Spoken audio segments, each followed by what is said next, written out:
Natauhan ako nang malaman ko lahat ng kalapastangan ng ginawa mo sa akin. Napaisip na bigla kapag tinatanong kita at wala hindi ka makaamin. Ano ko pang hahawakan mga salita mo tayo lang na puro mga alanganin. Di mo man lang ba pinag-isipan mga bagay na kung meron malaking epekto sa atin.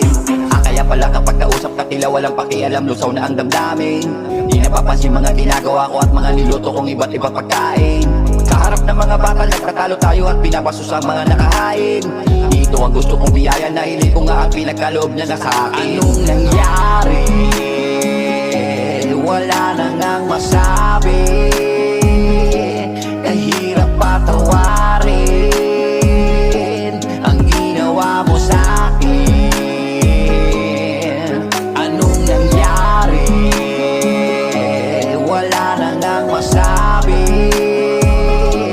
Kahirap patawarin ang ginawa mo sa akin.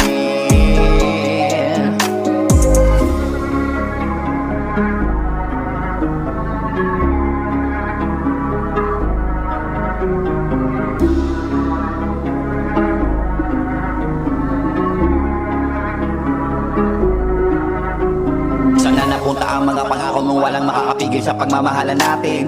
Kung sa isang pikit ko lang gumagawa ka na ng mga bagay na makakasira sa akin. Naaalala mo pa ba yung mga araw na masaya tayo at puno ng panalangin? Na balang araw ay matutupad lahat ng mga bagay na may magaganda na hangarin. Tingin ko sa sarili ko ngayon ay biyag ng pag-ibig at sa kalungkutan na yalipin. Kasalanan mong lahat dahil nagtaksil ka sa akin kahit na hindi mo nga ito aminin. Nagbagong kapalaran nating dalawa ng dahil sa lalaki na pinalit mo sa akin. Wala akong magawa kundi tanggapin ang kapalarang huli na nga ang lahat sa atin. Anong nangyari?